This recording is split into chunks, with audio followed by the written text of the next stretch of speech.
Pues muchas gracias por estar en sintonía acá de su programa La Medida en este jueves. Buenas noches a usted y buenas noches a ti, Sandy. ¿Cómo estás? Muy bien, Julio. Muy buenas noches. Gracias por esa preferencia y por estar pendientes de A la Medida cada noche. Es cierto. Iniciamos entonces con el primer tema de análisis, ¿te parece? Me parece bien, Sandy, por favor. Pero conozcamos un poco acerca de lo que se indicó hoy, porque a pesar de los errores durante el proceso electoral, las autoridades del tribunal consideran que se desarrolló adecuadamente.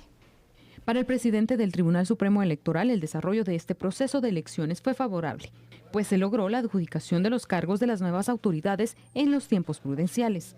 El proceso funcionó y una de las muestras es precisamente que estamos declarando al presidente y vicepresidente de la República de Guatemala. También ya se hicieron unas declaratorias que corresponden a todas las diputaciones por lista nacional, distrital y al Parlamento Centroamericano y todas las corporaciones municipales. Por supuesto, fue un proceso inusual con una serie de circunstancias, pero que funcionó. Por supuesto, habrá que mejorar, habrá que meditar, reflexionar sobre muchos puntos. Uno de los aspectos positivos de este evento eleccionario fue la disminución de hechos de conflictividad. Según el director del Instituto Electoral, en relación a las elecciones anteriores, los hechos delictivos disminuyeron. El análisis del trabajo, por ejemplo, de la Mesa para la Prevención de la Conflictividad, que creemos que tuvo resultados muy positivos, ya que hubo una reducción sensible del número de casos de violencia electoral entre las últimas elecciones y las que recién efectuamos. Mire, la cifra más resumida que puedo ofrecerle es que en las elecciones de 2015 se tuvo que repetir las elecciones en 11 municipios por temas de conflictividad electoral. Y en la última elección que organizamos solo fueron 5 municipios donde tuvimos que repetir las elecciones.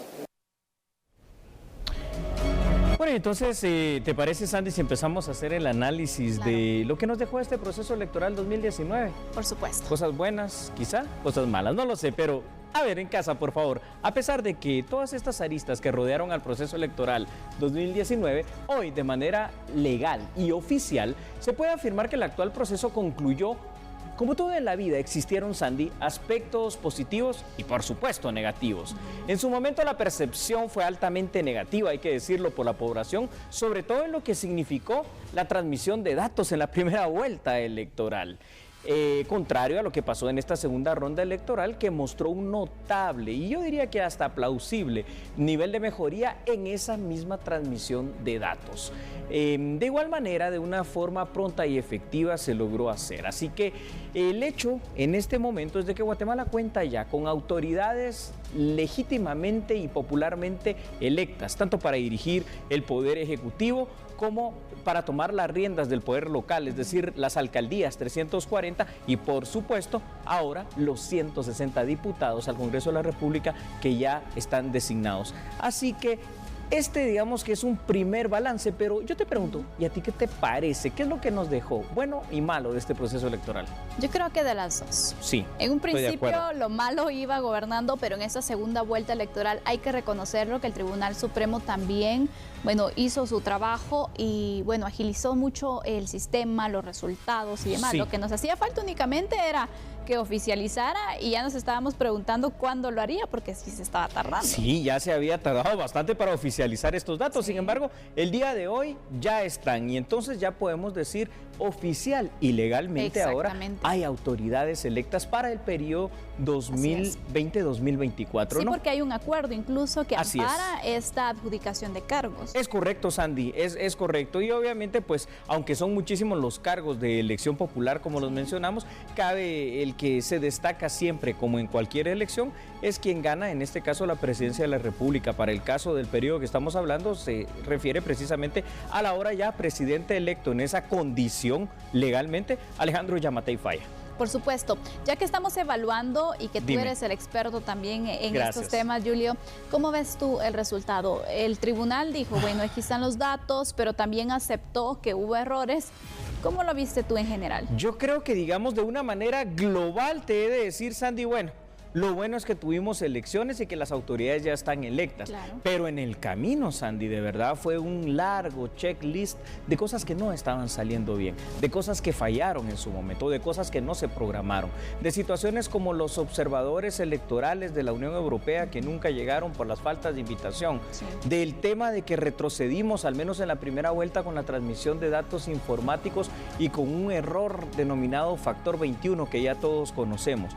El hecho de las reformas electorales, el no conocimiento de la mayor parte de la población de cada una de las propuestas que tenían las agrupaciones políticas por la poca información que podía darse. Entonces, aunque estuvo marcado de un montón de aristas negativas, lo positivo es que concluyó, digamos, de una buena manera en este sentido. Por supuesto, vamos a ampliar los datos para continuar con este análisis, Julio, ¿te parece? Me parece. Vamos a mostrar en pantalla esta información porque vale señalar que se presentaron hechos de conflictividad electoral que llevaron en 5 municipios a la repetición de elecciones. Sin embargo, estadísticamente se puede afirmar que estos hechos de conflictividad electoral al final de cuentas fueron menos en cantidad en procesos anteriores. Por ejemplo, otro aspecto polémico dentro de este actual proceso de elecciones fue el resultado real de las modificaciones a la ley electoral y de partidos políticos, las cuales habría que evaluar. Sí.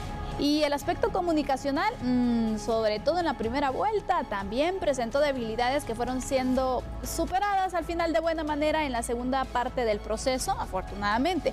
Claramente también se evidenció que aunque Guatemala logró celebrar sus elecciones generales, hay muchos aspectos que deberían revisarse y mejorarse para las próximas elecciones. Definitivamente que así es, Sandy, sobre todo si consideramos el informe de evaluación que ya lo presentamos acá hace alrededor de un mes y medio más o menos, que presentó la misión de observación de la OEA, ¿no? Para lo de la primera vuelta, donde sí hicieron varias recomendaciones y que habría que tomar en consideración, ¿verdad? Que no habría que dejarlas en el olvido y de lo malo que hubo aprender para que esto no se vuelva a repetir. Es decir, que el Tribunal Supremo Electoral siempre mantenga esa situación de la coordinación total, completa, suprema, ¿no? Por algo su nombre, de lo que es el proceso electoral, con una alta confiabilidad y con una credibilidad para la población guatemalteca, que eso es lo que todos esperamos. Por supuesto, y que de esta manera entonces todo lo negativo que surgió se pueda mejorar. Al final de los errores se aprende, según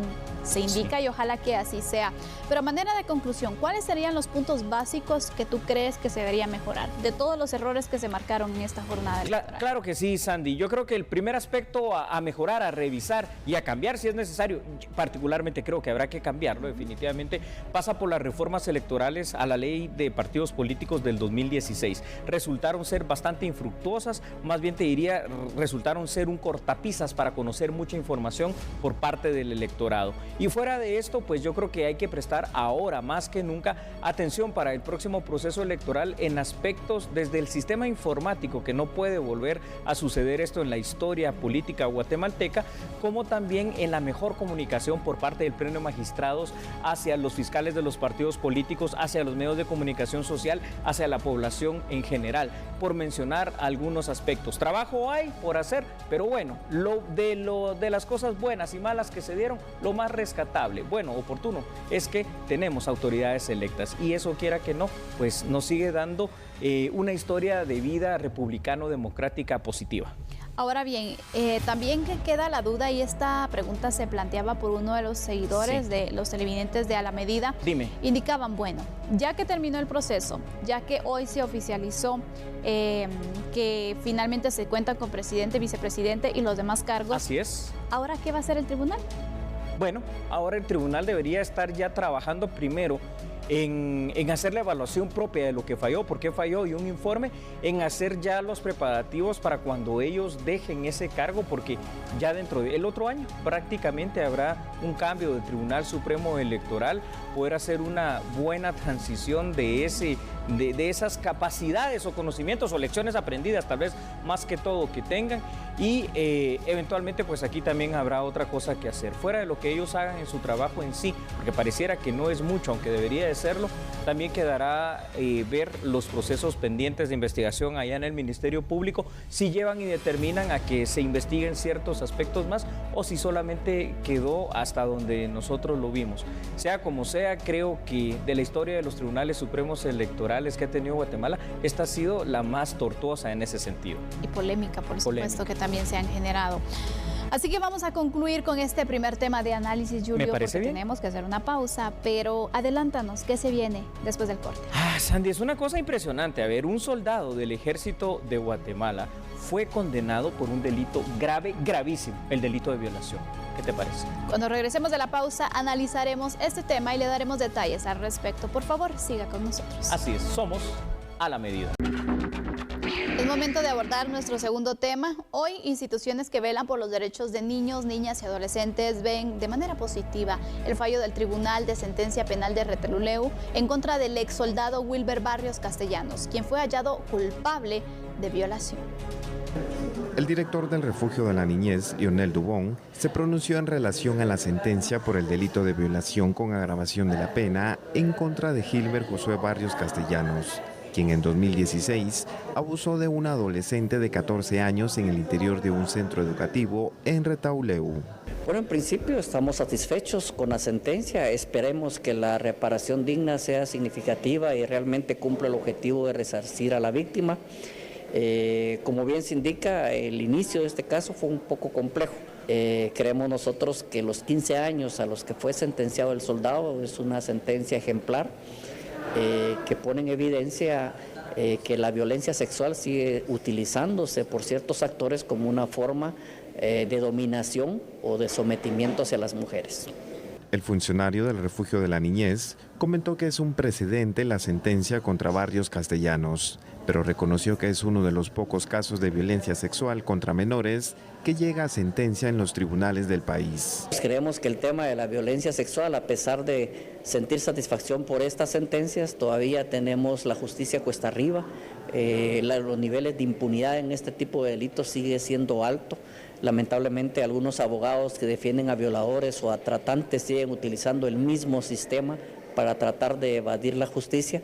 Creemos que la justicia en el país tiene grandes retos. El próximo 26 de agosto, el Tribunal de Sentencia Penal de Retaluleu fue programada la audiencia de reparación digna.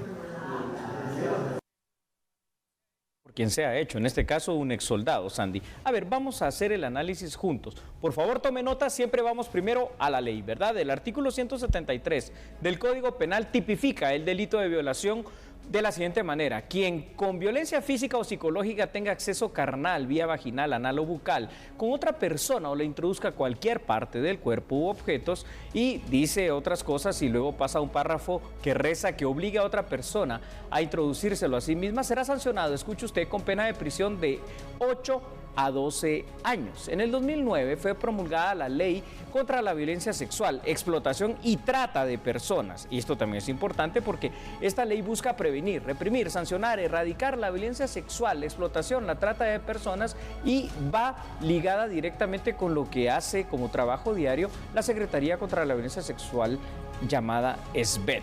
Entonces, Sandy, aquí lo que tenemos es una situación bastante dramática, pero que al final me parece ejemplar en el hecho de la sentencia que se obtuvo en esta jornada.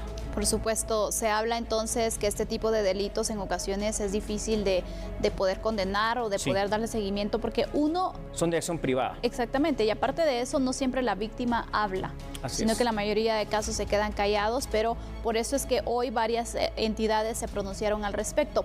Y por cierto, nos interesa también conocer cuál es la postura del Ministerio de la Defensa ante esta situación, y por eso hemos contactado ya a el jefe de prensa del Ministerio, el coronel Óscar Pérez Figueroa, lo tenemos en línea para que nos dé a conocer un poco acerca de qué medidas han implementado también para poder evitar este tipo de casos. Así que le damos la bienvenida. Claro que sí. Buenas noches, coronel. Muy buenas noches. Quisiéramos saber, ante este caso del exsoldado que ya fue condenado por violación y toda esta situación que se ha presentado, ¿qué medidas han tomado ustedes o tienen internamente para evitar que se sigan registrando casos como estos de violación? Sí.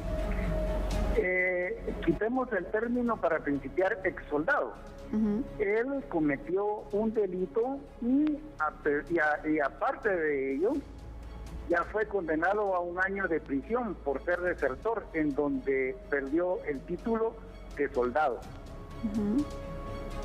Entonces, la situación es de que el Ministerio de la Defensa es una institución del Estado para prestar seguridad al servicio del pueblo y no va a tolerar ningún acto de indisciplina, mucho menos actos que constituyan delito. El camino que se tiene es colaborar con los tribunales competentes para que el peso de la ley caiga sobre cualquier persona que infrinja la ley. Sobre todo, estamos organizados para darle seguridad a los más vulnerables, a los ancianos y a los niños, lo más valioso de nuestra sociedad. Por lo tanto, quitémosle el título de ex soldado, porque ella fue condenado por el Tribunal Militar de Mazatenango como desertor. Él ya no pertenece a la institución y como persona se hizo frente a un tribunal competente quien ya lo condenó. Celebramos esa condena toda vez el ente acusador probó su culpabilidad, no como miembro del ejército, sino como una persona que traicionó los valores y principios de una institución que vela por el honor de la nación. Esta aclaración es por demás pertinente, coronel Óscar Pérez Figueroa. Y ahora aprovechando pues que está acá precisamente en A la Medida en vivo junto con nosotros y para que lo escuche la gente, ¿cuál es la labor específica que el Ejército de Guatemala realiza, por ejemplo, para apoyar en este tipo de trabajos, de investigaciones y de prevención y mitigación de estos delitos de violencia sexual en contra de menores a la SBET? Porque me imagino que ustedes también tienen un nivel de participación bastante importante para la prevención de este delito. Sí, la formación integral de los miembros del ejército en todas sus jerarquías tiene un acompañamiento muy especial en el conocimiento de fundamentos de derecho. Y no es la excepción del acompañamiento de unidades especiales de fiscalías del Ministerio Público y de las propias organizaciones no gubernamentales que velan por los derechos del niño, orienten a las personas que pertenecemos a las Fuerzas Armadas para promover, defender y proteger a las personas más vulnerables. Recordemos que los niños y las mujeres tienen protección especial en nuestro ordenamiento legal y ello está contemplado. El aprendizaje a través de casos de estudio y la puesta en ejecución el conocimiento de la ley, el ordenamiento legal que está en Guatemala para poner esos conocimientos adquiridos al servicio de la sociedad. Con ello creemos que estamos haciendo una buena labor para formar a nuestro personal en el conocimiento y protección de la sociedad. Coronel, sabemos que ante un caso de violación sexual, por ejemplo, es muy difícil que la víctima se atreva a hablar.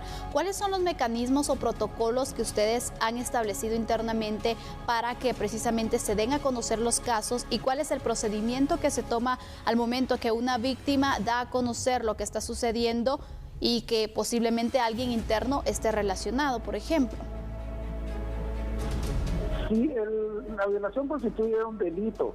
Si la persona que supuestamente haya cometido un acto de esta naturaleza es puesto a disposición de las autoridades. A la víctima, en este caso, recibió asistencia psicológica, fue escuchada y su queja elevada, no ante la superioridad, sino la superioridad, en este caso la dirección del Instituto Adolfo B. Hall, facilitar la denuncia con la protección de vida de una menor de edad y el acompañamiento de la señora madre para que estos casos gocen de la mejor investigación. Ponemos de caso esta condena en la cual el ejército proporcionó todo el apoyo necesario al tribunal correspondiente en los momentos que se requirió.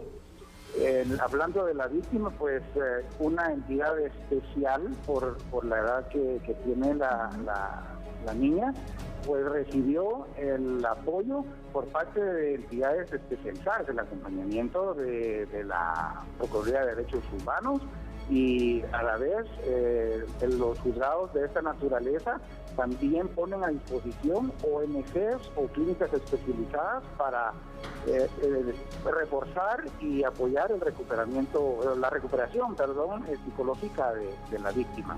Coronel Oscar Pérez, le agradecemos acá desde A la Medida por TN23 por habernos dado a conocer esta importante información en cuanto a la postura de la institución armada. Sandy, yo quisiera que nos ayudaras porque hay más elementos para este análisis. ¿Cuáles son? Por supuesto, hablemos de estadísticas, porque las estadísticas nos permiten poner en contexto la situación en cuanto al tema de las violaciones sexuales. Por ejemplo, el 95% de las víctimas de violencia sexual son mujeres y de ellas el 66% son niñas y adolescentes. Un informe de la Organización Mundial de la Salud estima que el 36% de las mujeres ha sufrido violencia de pareja, violencia física o sexual, o violencia sexual perpetrada por otras personas. Guatemala cuenta con un protocolo de atención para las víctimas de violencia sexual que busca garantizar la atención médica y la denuncia legal. Especialmente hacemos ese llamado para que no se queden calladas. Sabemos que es muy difícil, Julio, porque lamentablemente cuando los casos se dan de violación, se sufre de doble señalamiento. Es decir, el hecho de venir, exponer la situación que te ha pasado ya es muy difícil, pero aparte de ello te expones socialmente y a veces también la víctima es señalada y no se vale. No se vale, pero como tú bien has afirmado en este instante, la única forma, la única de verdad, en la cual podemos combatir y tratar de erradicar esa impunidad que sucede en este tipo de delitos es a través de la denuncia. Y en este caso vemos que funcionó. Y en este caso, aunque a veces tarda un poco la justicia, vemos que la misma llegó para esta menor de edad. Esperemos que día con día vaya disminuyendo el tema de la violencia sexual a nuestros menores. Por supuesto, confiamos en la justicia. Hoy se hizo justicia especialmente en este caso, entonces hay esperanza de que quienes cometen distintos delitos, especialmente una violación, paguen por lo que hacen.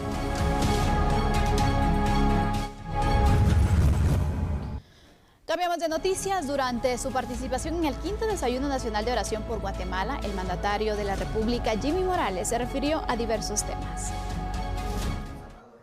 En enero de 2016, cuando empezamos nuestro mandato, nos decían de apodo al vicepresidente y a mí, Semana Santa, porque no sabían si caíamos para marzo o para abril. Quiero en esta ocasión entonces elevar acciones de gracias a Dios,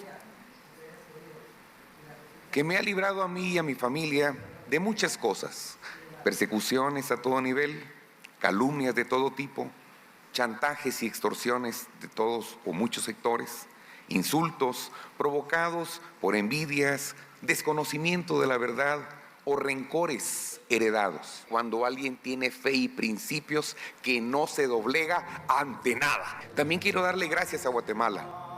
Gracias por la oportunidad que nos dio de servir desde la presidencia.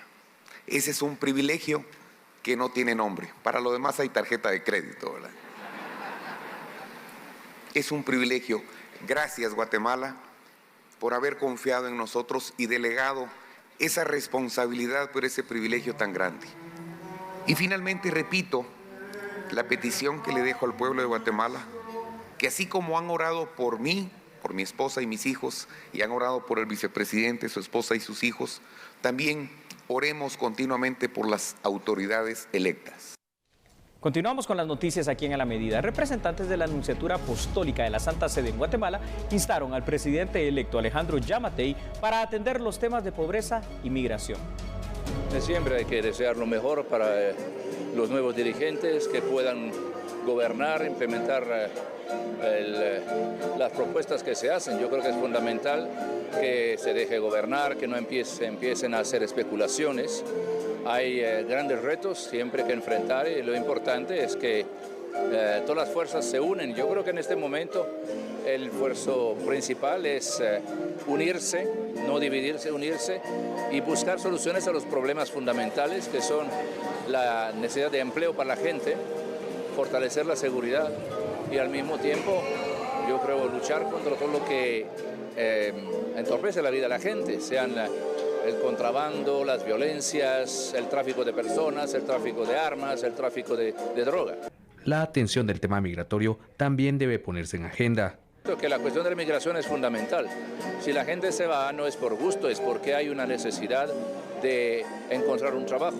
Sea al interior, sea en la capital, las personas que se van es porque necesitan, no es por gusto, no es por turismo. La mayoría preferiría quedarse.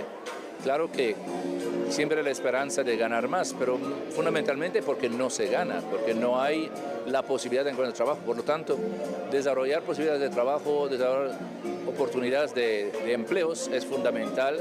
Guatemala tiene un potencial enorme, una población muy trabajadora y está reconocida internacionalmente por su calidad de trabajo, y hay que favorecer que la gente pueda tener esta oportunidad de quedarse. Asimismo, se espera una pronta reunión con autoridades electas para discutir diversos temas. Es evidente, Sandy, que hay un tercer tema, y este tema creo que todos queremos saber un poquito más. Hay un nuevo acuerdo que se firmó en este día entre Guatemala y Estados Unidos. Pero cuando regresemos de la pausa se lo explicaremos y estaremos analizando también este tema. Me parece bien, así que por favor quédese ahí, no cambie, regresamos porque somos a la medida. Y bueno, el ministro de Gobernación, Enrique Degenhardt, y el secretario interino de Seguridad Nacional de los Estados Unidos, Kevin McAleenan, han firmado un nuevo convenio sobre seguridad. La firma de este acuerdo se dio en el marco de una reunión que se realizó en Panamá, donde participaron ministros y secretarios de seguridad del Triángulo Norte y Sur de Centroamérica. Estados Unidos también estuvo presente entonces con el objetivo de abordar temas de seguridad en la región. Según autoridades guatemaltecas, el fin de la reunión es fortalecer el trabajo de seguridad conjunto para reforzar las fronteras de los países participantes y así evitar delitos transnacionales. Asimismo, se trabaja en conocer cómo enfrentar el tráfico ilegal de armas, accionar al respecto, así también como la implementación de mejoras en las fronteras, puertos y aeropuertos. De eso se trata ese convenio nuevo. Bueno, Sandy, es evidente que este tipo de reuniones que McAleenan está teniendo, no solo en este caso no fue en Guatemala, fue en Panamá, acá en Centroamérica, van a ser evidentemente bastante continuas, ¿verdad? Así es. Estamos viendo que la intención de Estados Unidos precisamente es signar acuerdos similares al de Guatemala con los distintos países. Hoy específicamente en esta reunión en Panamá inclusive se conoce que estaba pidiéndole al tema del gobierno panameño poder constituirse también como un tercer país seguro para el tema de las migraciones. Ahora, ¿quieres conocer un poco más de la información que se tiene sobre este nuevo acuerdo? Amplíanos la información. Con mucho gusto, Sandy. Así es. Evidentemente el Estado de Guatemala en primera instancia pues continúa con este proceso de acuerdos marco con los Estados Unidos de América para la implementación de acciones concretas que están relacionadas especialmente a la migración. Obviamente a la migración ilegal, obviamente para prevenirla. Según autoridades, el acuerdo firmado busca fortalecer la seguridad fronteriza y frenar esto que te decía, la migración irregular con nuevas estrategias conjuntas como un bloque centroamericano. Ciertamente será necesario, pero también será positivo para tranquilidad de la población guatemalteca, en este caso en general, ir conociendo con mejor y mayor detalle las aristas de los convenios que se vayan firmando para conocer cuáles son nuestros compromisos, cuáles son también los compromisos y posibles beneficios que tengamos con el resto de países centroamericanos y con nuestros migrantes hacia Estados Unidos, como lo que ya conocemos y hemos hablado contigo acá en el análisis, Andy, de las famosas visas de trabajo temporal H2A.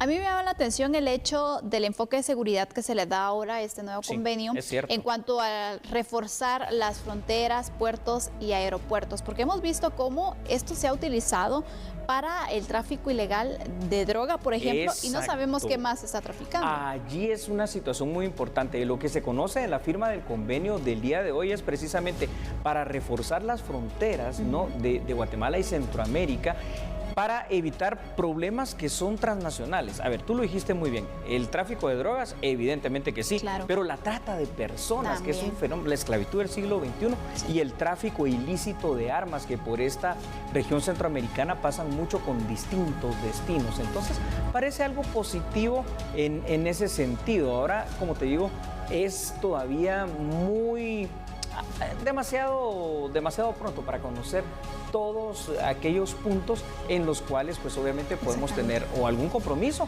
o algún nivel de beneficio. Exactamente, porque aparte del tema de seguridad se va a tratar también el flujo migratorio, que obviamente es otra de las prioridades que se tiene, pero tomando en cuenta entonces cómo puede apoyar Estados Unidos a Guatemala y viceversa, ¿no? Para poder fortalecer entonces estos temas. Tiene que haber un gana-gana. Afectan a los dos países. Afectan a los dos países, afectan a la región centroamericana. Si me permites hacer un paréntesis, yo tengo una duda, y esto ya es un poquito dentro de la estructura propia del gobierno de Donald Trump. ¿Por qué Kevin McAleenan, que ya lleva tanto tiempo ejerciendo este cargo, seguirá con el epíteto de secretario, digamos, interino? Porque creo que ya debería de ser confirmado en el mismo, puesto que se mantiene, ¿no?, en un trabajo bastante activo en esta región centroamericana, tanto en el Triángulo Norte, Honduras, El Salvador y Guatemala, como en el Triángulo Sur de nuestro país, donde al final de cuentas, como bloque unidos, creo que podemos lograr mejores y mayores beneficios para todos los países del área. Por supuesto, ya sea por coyuntura o por interés de Estados Unidos, pero McAleenan ha tenido mucho acercamiento y ha tenido entonces ese interés por brindar apoyo y estar entonces en ese contacto con Guatemala, ahora también pues con Centroamérica obviamente, y hay otros países que se están sumando porque han visto lo que ya se ha hecho en Guatemala y están recibiendo también solicitudes. Eso fue parte de lo que dijo hoy. Qué interesante lo que acabas de decir, es cierto, porque hay países del cono sur que están empezando allí a tener esa curiosidad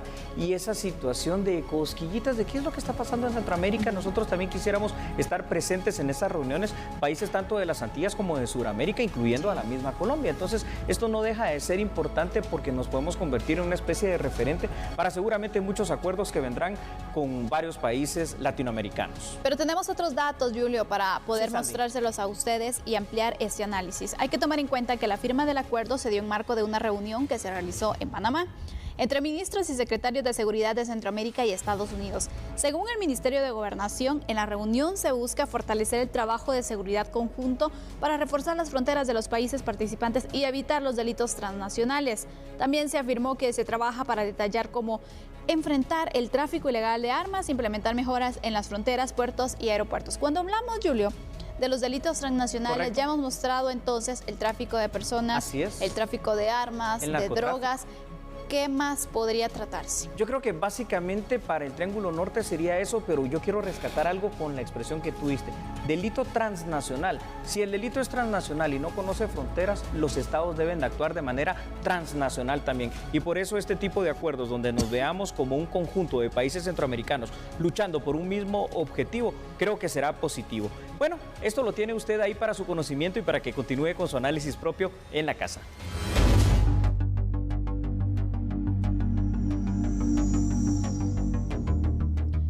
Agentes de la Policía Nacional Civil y un particular enfrentarán un juicio por el robo de un vehículo en Estados Unidos ocurrido en el 2018. Este tiene un valor de $70,000. En el 2018 se reportó en Estados Unidos el robo de un vehículo valorado en $70,000. Tras la activación de la alerta internacional fue encontrado en Guatemala, en la zona 10 capitalina. El automotor fue consignado a una sede policial. De ese lugar, sujetos desconocidos sustrajeron el vehículo con la colaboración de unos agentes de la Policía Nacional Civil, según la Fiscalía. En enero de este año, el vehículo fue ubicado por segunda ocasión. En esta oportunidad fue capturado Jorge Eduardo Aparicio Chinchilla. Al no presentar los documentos originales, fue aprehendido y consignado ante los tribunales de justicia. El juez 11º, José Eduardo Cojulum, aceptó la petición del Ministerio Público que los acusados enfrenten un juicio en un tribunal de sentencia. Existe la posibilidad que hayan colaborado con una organización criminal internacional dedicada al robo de vehículos. En este proceso, un elemento policial fue condenado a una pena menor de 3 años de prisión a través de un proceso abreviado al aceptar que cometió el delito de incumplimiento de deberes. Con su venia, vamos a una breve pausa comercial. Regresamos. Volvemos enseguida. Gracias. Gracias por seguir con nosotros en A la Medida. Los maestros graduados y con papelería ordenada podrán optar a nuevas plazas. Se espera que alrededor de 3,000 nuevos espacios laborales se abran. La convocatoria está próxima a lanzarse, así que pendiente. Los maestros de primaria, preprimaria, de educación física y musical podrán ser parte de la convocatoria para ser docentes del Ministerio de Educación. Duraremos una convocatoria externa. Esta convocatoria externa va a permitir a maestros graduados, profesores de educación primaria, preprimaria, maestros de educación física, maestros de educación musical y en otros lenguajes artísticos puedan aplicar a un puesto en el Ministerio de Educación, de manera que como Ministerio de Educación estamos comprometidos a crear mejores condiciones y obviamente con el recurso humano calificado, y por eso es que se hace mediante este proceso de convocatoria. ¿Cuántas plazas aproximadamente se darán de manera externa, viceministro? En este momento nosotros contabilizamos o disponemos con 3.000 puestos docentes. Sin embargo, en el proceso de adjudicación de puestos de la convocatoria interna va a generarse sin duda alguna otras opciones para poder incrementar, pero en este momento puedo comunicar que son 3.000 puestos docentes. ¿Estos serán en renglón 021 o 011? Serán en renglón permanente 011. Actualmente se está realizando una convocatoria para docentes, pero es interna. Esto concluye el 26 de agosto próximo y se espera que la convocatoria externa, es decir, para la contratación de maestros, se realice en el mes de septiembre. Los financistas de los partidos políticos no han habilitado su libro contable, que es solicitado por la Unidad de Fiscalización del Tribunal Supremo Electoral. El artículo 21 ter de la Ley Electoral y de Partidos Políticos, en su inciso B, establece que no se considerarán como procedentes de un financista político la contribución que no conste en sus libros contables 6 meses anteriores a la fecha de realizada. Cada una de las personas o empresas que haya apoyado de forma económica o en especie a cualquier organización política debe habilitar un libro contable con fines de fiscalización. Sin embargo, hasta este momento, la Unidad de Fiscalización del Tribunal Supremo Electoral únicamente cuenta con 4.000 personas individuales y jurídicas que han cumplido con este requisito. No obstante, participaron 35.000 candidatos. El tema financiero es dinámico. Básicamente la norma lo que establece es todo tipo de aportación, todas las actividades que hicieron alrededor de 35.000 candidatos, o pongámosle un 20% por lo menos, deben de estar sustentadas en principio el gasto y el origen de esos fondos. Nosotros podemos, al día de hoy tenemos 4.500 personas y empresas que han habilitado sus libros como financistas. Sin embargo, cuando ustedes ven cuentas claras, por ejemplo, y ven los reportes presentados por los partidos políticos, ahí podemos ver una cantidad mucho mayor de financistas. Entonces, a todas estas personas y a todas aquellas que aún no han incluso exigido su recibo al partido político que apoyó, es necesario y se les reitera la invitación para que hagan este trámite en la unidad especializada del tribunal.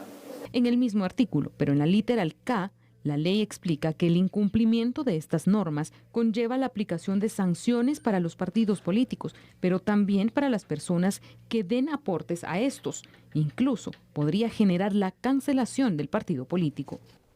En otra información, el Instituto Nacional de Estadística presentó el informe de índice de precios de materiales de construcción correspondientes al mes de julio del 2019. Néstor Mauricio Guerra, gerente del Instituto Nacional de Estadística, confirmó que los resultados del Censo de Población y Vivienda serán presentados en un acto protocolario, el cual se realizará en la Gran Sala Efraín Recinos del Centro Cultural Miguel Ángel Asturias. La etapa potencial pues ya está en sus últimos procesos. Se han analizado la manera a través de la cual se va a presentar la información.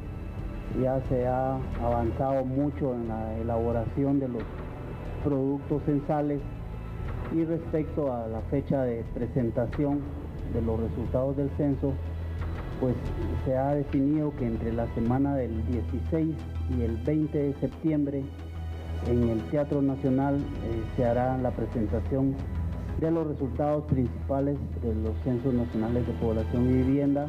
El funcionario del INE expresó que en octubre próximo serán presentados los resultados del Censo Nacional de Recurso Humano de Empleados Públicos. A partir de octubre se continuará con la elaboración de otros productos censales que precisamente entre octubre, noviembre y diciembre pues serán también presentados a la población.